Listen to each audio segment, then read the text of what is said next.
তানভীর এখানে জড়িত না, যেটা সমন্বয়করা আবার বলতেছে এদের ভাগ উপরে পর্যন্ত যাচ্ছে। তাহলে এই যে নতুন বাংলাদেশ আমরা পাইলাম, এই তানভীররা কি গ্রেপ্তার হবে না? এরপরে আরো ঘটনা রয়েছে। ধানমন্ডি, সেখানে সমন্বয়করা গিয়ে মব সৃষ্টি করলো, পুলিশ আটক করলো। হান্নান মাসুদ গিয়ে সেই চাঁদাবাজদের, মব সৃষ্টিকারীদেরকে উদ্ধার করলো। হান্নান মাসুদদের রাজনীতি করার অধিকার নাই।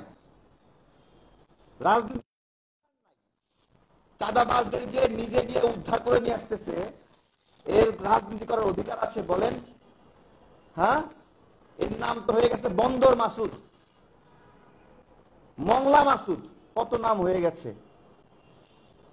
তো এগুলো আটক হচ্ছে না।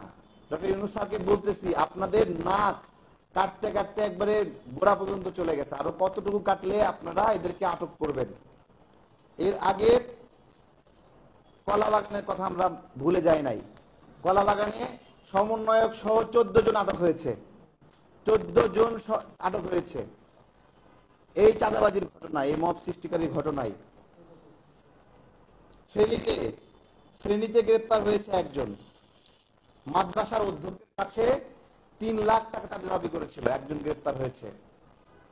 রংপুরে চাঁদাবাজির কথা আমরা জানি। রংপুরে সংবাদ সম্মেলন করে সমন্বয়কদের একটা অংশ আর একটা অংশের বিরুদ্ধে চাঁদাবাজির ঘটনা প্রকাশ করেছে। খুলনাতে একটি বাড়িতে ঢুকে গোয়েন্দা পুলিশ ও সমন্বয়ক পরিচয়ে চাঁদাবাজির অভিযোগ করেছে, 4 শিক্ষার্থীকে আটক করা হয়েছে। এরপরে খুলনাতে যে হয়, সেই 10 লক্ষ টাকা হয়েছে। আমার প্রশ্ন দুইটা, যে ডক্টর ইউনূস স্যারের সরকার এই সমন্বয়কদের বিরুদ্ধে কি ব্যবস্থা নিয়েছেন, এবং এখন পর্যন্ত প্রায় শতখানিক এই বিভিন্ন জায়গার সমন্বয়ক আটক হয়েছিল। আমার আপডেট চাই আমি স্বরাষ্ট্র মন্ত্রণালয়ের কাছ থেকে, যে এই 100 জনের মধ্যে কতজন এখন জেলবন্দি আছে। আমাদের কাছে খবর আছে যে তারা আটক হয়, জেলে যাওয়ার আগে তাদেরকে জামিন দিয়ে ছাড়িয়ে নেওয়া যাওয়া হয়। কেন জিজ্ঞাসা করছি? এই চাঁদাবাজিগুলোকে কেন আপনারা এত সফট ভাবে নিচ্ছেন? আমাদের এই গণ অভ্যুত্থান, এই বাচ্চা ছেলে পেলের বিরামহীন চাঁদাবাজির জন্য কি এই গণ অভ্যুত্থান? কেউ উত্তর দিতে পারবে? এই জন্য আমাদের গণ অভ্যুত্থান। আমরা ইউনূস স্যারের স্যারকে বলবো, আসিফ নজরুল স্যার, আদিলুর রহমান স্যার, সেই প্রায় 10 মাস পরে আমি জিজ্ঞাসা করছি যে সেই তদন্তের আপডেট কি? সময় নিয়েছিলেন 7 দিন, কেন? তাহলে এই আসিফ, এই যে নাহিদ চলে গেছে, নাহিদ এখন উপদেষ্টা থেকে চলে গিয়ে এখন নিজের সরকারের বিরুদ্ধে কথা বলে। আমার প্রশ্ন, যে আমরা যে কারাবন্দী হলাম, আমরা কি এই ছোট ছোট বাচ্চা ছেলে পেলেকে তাদেরকে বিরামহীন চাঁদাবাজি এসব করার জন্য আমরা দিয়েছি? আজকে যুগান্তরে একটা পোল হয়েছে, সেই পোলে 81% মানুষ মনে করে যে সমন্বয়করা জড়িত।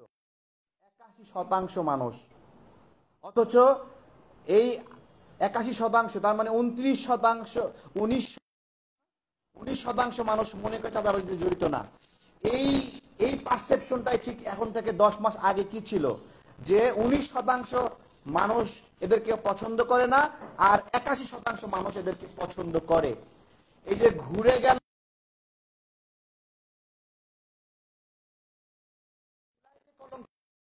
এর জন্য দায়ী কে?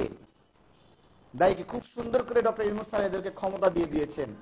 এই ক্ষমতার যে অপব্যবহার, এর দায়, এবং আজকে ছাইরা দেমা কান্দে বাঁচি অবস্থা। দুজন উপদেষ্টার সঙ্গে দেখা করেছি, তারা উল্টা বলছে তারেক নির্বাচন নিয়ে কথা বলো, আমরা পারছি। যারা নির্বাচন নিয়ে ষড়যন্ত্র, তাদের বিরুদ্ধে কথা বলো। আমি বললাম স্যার বলেন। তো এই হলো সাম্প্রতিক সময়ের ঘটে যাওয়া বিষয়। আর একটা বিষয়, জানে আলম অপু ও এখনো কেন, হ্যাঁ, কত বড় এদের হিম্মত দেখেন।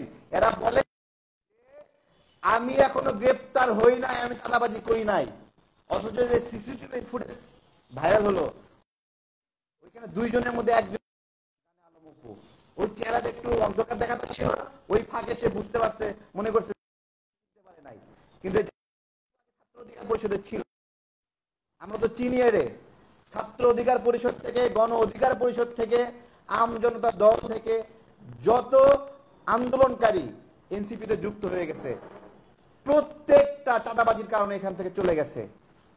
আপনারা বলেন কি ক্রাইম ছিল যে ওরা গণ অধিকার পরিষদ ছেড়ে এনসিপিতে গেল? আম জনতা দলের কি ক্রাইম ছিল? আমরা কি ভুল করেছি? আমরা কি অন্যায় করছি যে ছেলেপেলেগুলো এনসিপিতে যুক্ত হলো? আমাদের অন্যায়টা আমাদেরকে দেখাই দিতে হবে ভাই, আমাদের খোটা দেওয়ার আগে। আমরা লোভ করছি না, কথাগুলো বলছি না, আমরা আমাদের আক্ষেপের কথা বলছি যে ডক্টর ইউনূস স্যার কি মধু মাখায় দিল এনসিপিতে, সেই মধু চাটতে আমাদের এখান থেকে ছেলেপেলেগুলো এখানে চলে গেল। মাঝে মাঝে কষ্ট লাগে, আবার মাঝে মাঝে শুকরিয়া আদায় করি। আমি নুরুল হক নুরুল ভাইয়ের সাথে কথা বলি, রাশেদ ভাইয়ের কথা বলি, আমরা একটা আলাদা, মাঝে মাঝে কষ্ট হয়, আবার মাঝে মাঝে বলি থাক, লোভী চোর ছাত্র গুলো চলে গেছে, আমরা বাইচে গেছি। এই হলো অবস্থা ভাইয়েরা।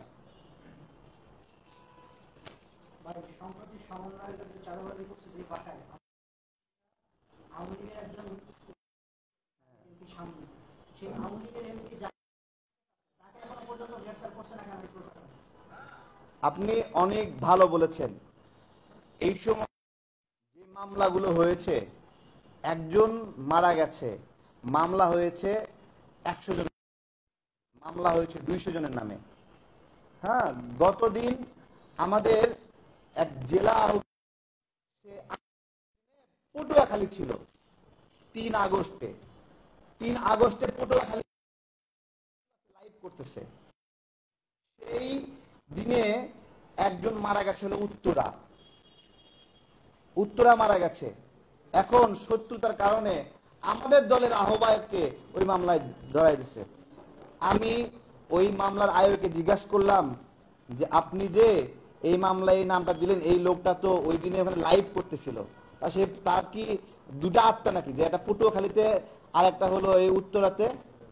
তো এইরকম যদি ভুয়া মামলা হয় তাহলে আপনি প্রকৃত অপরাধীদেরকে ধরবেন কিভাবে বলেন?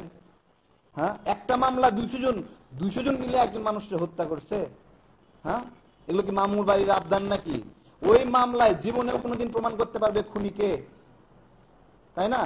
এগুলো মামলা বাণিজ্য, আটক বাণিজ্য, এগুলোর কারণে এগুলো হয়েছে, যে কারণে প্রকৃত দোষী, প্রকৃত অপরাধী যারা, তারা হলো তাদেরকে মামলায় ধরা যাচ্ছে না।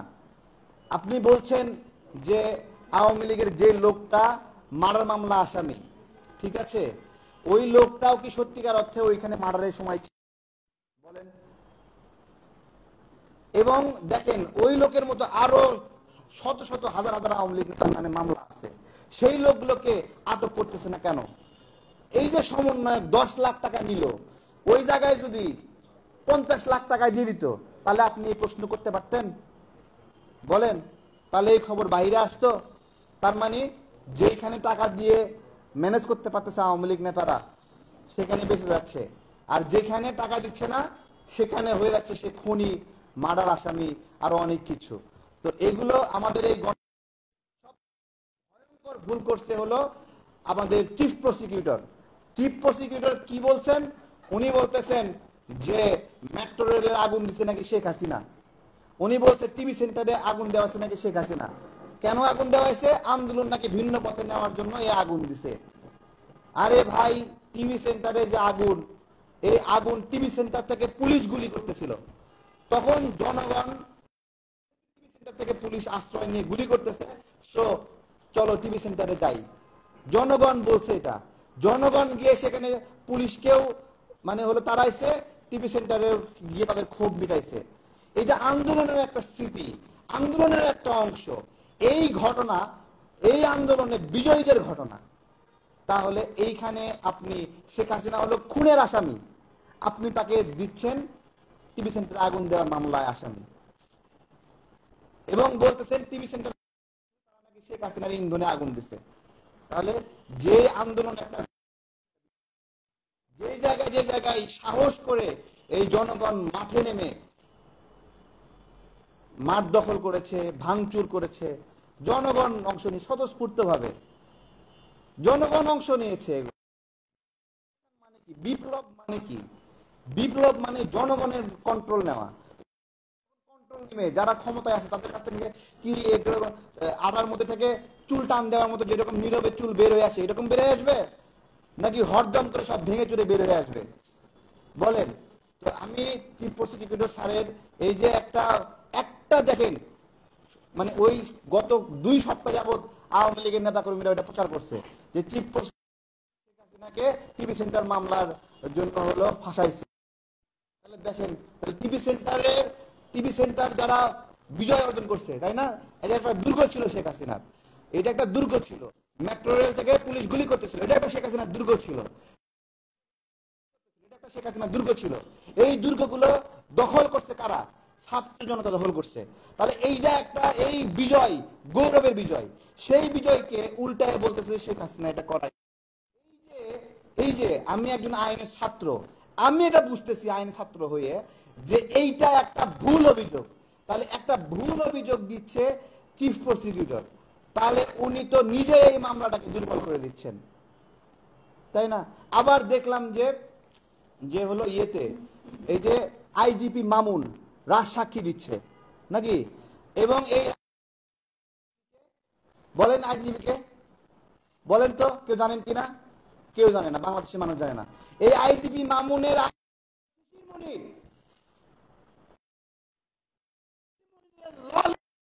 মামুনকে আইজিপি মামুন বলতে দেখেন খেলাটা কত জায়গায় গুরুত্বপূর্ণ জায়গায় ঘটে গেছে। রাজসাক্ষী হলে কি হবে? আইজিপি মামুন বাদ যাবে। আইজিপি মামুন হওয়ার কথা এই সকল গণহত্যার 1 থেকে 2 নাম্বার আসামি। আরে 1, 2, 3 নাম্বার আসামির আবার রাজসাক্ষী কিসের? আইজিপি মামুনের অপরাধ প্রমাণিত করার জন্য ওকে রাজসাক্ষী হইতে হবে? বলেন, শেখ হাসিনার অপরাধ প্রমাণ করার জন্য আইজিপি মামুনকে রাজসাক্ষী করা জরুরি? শেখ হাসিনার অপরাধ প্রমাণ করার জন্য ছবি দরকার আছে? ছবি তার ভিডিওতে শেখ হাসিনাকে গুলি করছে নাকি? শেখ হাসিনা হলো হুকুমের আসামি। নাটক তৈরি করছে যে রাজ সাক্ষী পেয়ে গেছি আমরা, সে শেখ হাসিনার পক্ষে সাক্ষ্য দেবে। আরে রাজ সাক্ষী দিয়ে সাক্ষী দিলেন যে শেখ হাসিনা সব খুনের আদেশ দিচ্ছে, বললাম, তারপরে কি শেখ হাসিনাকে ভারত থেকে ধরে আনতে পারবেন? হ্যাঁ, এই পুরা ঘটনা আইজিপি মামুনকে বাঁচানোর একটাই রাস্তা ছিল, সেটা হলো তাকে রাজ সাক্ষী বানানো।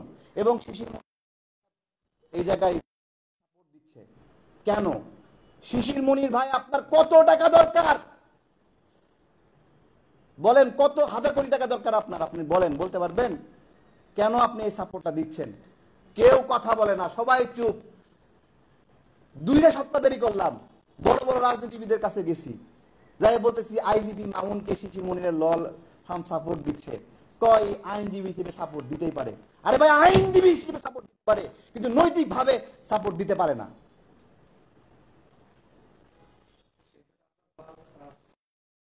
আর আমি আজকে, আপনি এটা মনে করে দিয়ে ভালো করছেন, মানে শিশির মনির ভাই আপনি এরকম কেন ভাই? আপনি আবরার ফাহাদের খুনির পক্ষে মামলা লড়েন, আপনি রানা প্লাজার হত্যাকারী রানার পক্ষে আইন লড়েন ভাই, কত টাকা দরকার ভাই বলেন? হ্যাঁ, আজব হয়ে যাচ্ছে। আমি যখন দেখলাম ওই দিন নাকি আইজিপি মামুনের পক্ষে শিশির মনির দাঁড়াতে গেছেন, তখন আপনি দাঁড়াইন না, তখন ওই শিশির মনিরের ল ল্যাবের আর একজন আইনজীবীকে দিয়ে দাঁড় করাই দিচ্ছে। চিন্তা করতে পারেন? হ্যাঁ, কত টাকার দরকার?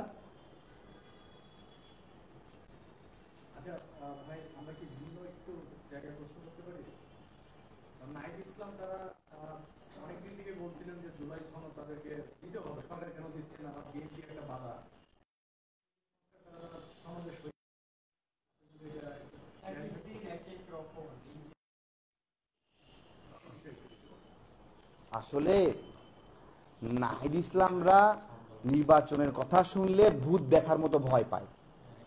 হ্যাঁ, যে মনে হয় ভূত দেখলো।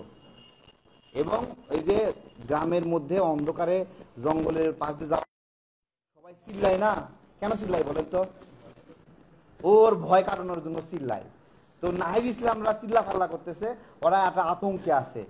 ওরা তো বিরামহীন মানে বেসুমার মানে চাঁদাবাজি লুটপাটের মালিক এখন।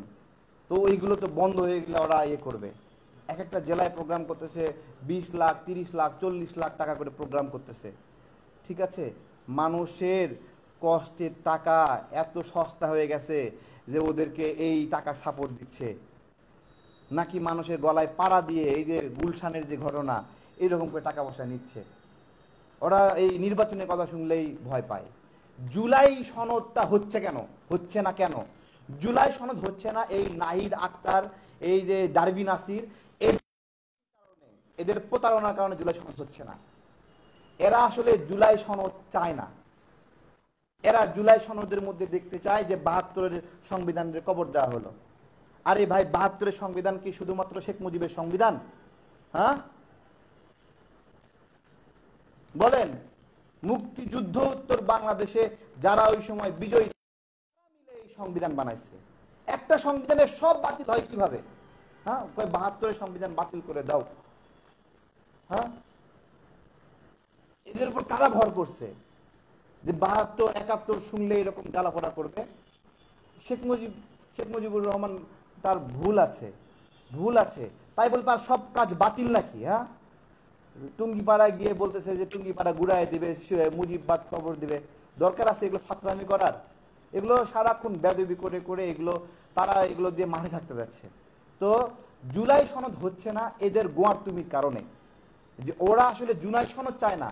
আরে ভাই, জুলাই সনদ মানে কি? দেশের লক্ষ লক্ষ মানুষ আন্দোলন করছে, এই আন্দোলনকারীদের দায় মুক্তি হলো জুলাই সনদ। ইনডেমনিটি, নিহতদের তালিকা, এটা হলো জুলাই সনদ। নিহতদের ক্ষতিপূরণ জুলাই সনদের, আহতদের তালিকা জুলাই সনদের পার্ট। এগুলো নিয়ে কোনো আগ্রহ নাই ওদের। আগ্রহ কি? জুলাই সনদে ওরা হলো উল্টাইছে, এই উল্টানোর গল্প লিখতে হবে। ঠিক আছে, এখন তোমরা যে উল্টাইছো তোমাদের কয়জন মরছে বলো? তোমাদের লিখতে হবে, স্বাক্ষর করবে না। এখন জুলাই সনদে কে কে স্বাক্ষর করবে বলেন? জুলাই সনদে কে কে স্বাক্ষর করবে? ওরা স্বাক্ষর করা না করার কে বলেন? জুলাই সনদকে কয়টা স্বাক্ষর? যে পরিমাণ লুটপাট করতেছেন এমনিতেই শেখ হাসিনা দৌড়াই চলে আসবে এখানে, তাই না? তাহলে এই লুটপাট বন্ধ করেন, জুলাই সনদের প্রয়োজন হবে না। জুলাই সনদের বিষয়ে আমরা স্পষ্ট করে বলছি, আমাদের পক্ষ থেকে আমরা বলতেছি যে জুলাই সনদে নাকি এই যত যত সংস্কারের আলোচনা হলো, ঠিক আছে, এই সংস্কারের আলোচনায় নাকি জুলাই সনদ। আমি কই হাই রে হাই, দেশের মানুষ জানে না এটা। ওরা হবে যে এরা এত খারাপ কেন, জুলাই সনদ দিতে সমস্যা কি? মানুষের মাঝে এই কনসেপ্ট ঢুকাই দিচ্ছে যে জুলাই সনদ দিচ্ছে না কেন, জুলাই সমস্যা কি? এখন জুলাই সনদে ওরা নিজেদেরকে বাপ হিসেবে উপস্থাপন করতে চায়। এখন জুলাই আসলে সত্যিকারের বাপ তারা ওরা জানে? সত্যিকারের বাপরা তো কবরে গেছে। জুলাই সনদ ওদের দরকার না, জুলাই সনদ দরকার এদের নতুন করে বাপ হওয়ার জন্য। ব্যর্থ হলে তো কেউ স্বীকারও করতো না জুলাই সনদের বাপ, এরা স্বীকার করতো না। এবং ওরা জুলাইয়ের সব মানুষদেরকে দেয়, বুঝছেন? জুলাইয়ের ক্রেডিট মরা মৃত মানুষদেরকে দেয়। হ্যাঁ, মৃত মানুষ স্লোগান, মৃত মানুষের জুলাইয়ের ক্রেডিট। জীবিত যারা জুলাইয়ের বাঘ, সেই বাঘগুলো রেখে দিতে চায় না। কেন দিতে চায় না? কারণ ওই বাঘদের ক্রেডিট দিলে ওরা তো বিলাই হয়ে যাব। এখন বিলাই হওয়ার জন্য জুলাইয়ের আসল ক্রেডিট দিতে চায় না। এখন আমি বলতেছি জুলাই সনদে কি থাকা উচিত? জুলাই সনদে জুলাইয়ের নিহতদের তালিকা, আহতদের তালিকা, তাদের কি ভাতা দেওয়া হলো, কতজনের চিকিৎসা করা হলো, এগুলো স্বীকৃতি। পাশাপাশি এই জুলাই গণ লড়াই করছে সেই লড়াইয়ের গল্পগুলো, তাই না? জুলাই সনদে টিভি সেন্টারে যারা আন্দোলন করছে সেই মানুষগুলোকে দায় মুক্তি দিতে হবে না? বিষয়টা বলেন। এবং জুলাই সনদে যে যে এলাকাগুলোতে বড় আন্দোলন হয়েছে সেই আন্দোলনের কোন ছেলেটা সবার আগে দৌড়ায় গিয়ে পুলিশকে দাবরানি দিয়েছিল, সেই ছেলেটাকে আনতে হবে বলেন। জুলাই সনদে কোন ছেলেটা টিনকে ঢাল হিসেবে নিয়ে সামনে আস্তে আস্তে আগাচ্ছে লড়াই করতে করতে, তার নাম দিতে হবে। এখন সেই নামগুলো যদি দিতে চান, এই নাহিদ, আসিফ, আকরাত এদের নাম তো আসবে না তাহলে, তাই না? নাহিদের বইয়ে, আসিফের বইয়ে দেখেন, আসিফের বইয়ে দেখেন, সেখানে লেখা আছে যে এই এক দফার বিরোধিতা করছে, নিজেরাই স্বীকার করছে ওখানে, ঠিক আছে? আর এই জুলাইয়ের গল্প লেখায় নিচ্ছে হলো প্রথম আলোকে দিয়ে আসিফ। হ্যাঁ, আবার জুলাইয়ের একটা সিনেমা বানাচ্ছে, সেই সিনেমার মধ্যে এই জুলাইয়ের নায়ক বানাচ্ছে আনু মোহাম্মদকে। দেখেন তাহলে ওদের জুলাই সনদটা আসলে কেমন, ওরা কি চায় তা তো বোঝা যাচ্ছে।